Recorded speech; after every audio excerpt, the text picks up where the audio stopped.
Ibra ameanza kupiga show mfululu, naweza nikasema. Tayari ameshatua nchini Kenya kwa ajili ya show ambayo anaifanya wiki hii, na nimeona mtangazaji mzazi Willy Tuva, kuna hii video alishare ya msafara wa magari ambayo yalikuwa pale airport nchini Kenya, Nairobi, kwa ajili ya kumpokea Ibra baada ya kutua.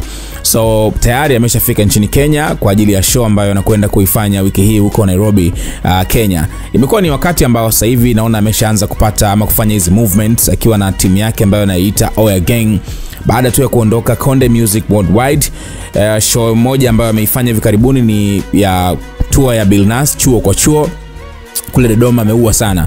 So baada ya hapo unaona simu zimekuwa zinaita za shows, sasa hivi anakwenda nchini Kenya. Kwa hiyo nafikiri mwendo mzuri so far, toka ameondoka Konde Gang ameanza vizuri. Unaona namna ambavyo anapush, anafanya kazi, mambo mengine yanaendelea, na kama speed hii haitopungua basi nafikiri pengine anaweza kuwa na wakati mzuri sana kwenye career yake kimuziki, kwa maana ya kutengeneza pesa na kubadilisha maisha yake pia kupitia talent yake. So yuko nchini Kenya ambako atakuwa kitumbuiza, na nimeona kwamba atafanya press conference leo hii siku ya Jumatano tarehe 11 ya mwezi wa 6.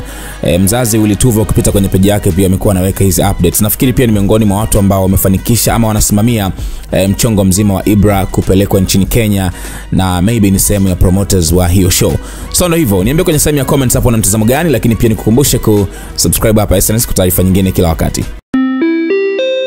Silent Ocean Air Cargo kutoka Marekani na Uturuki.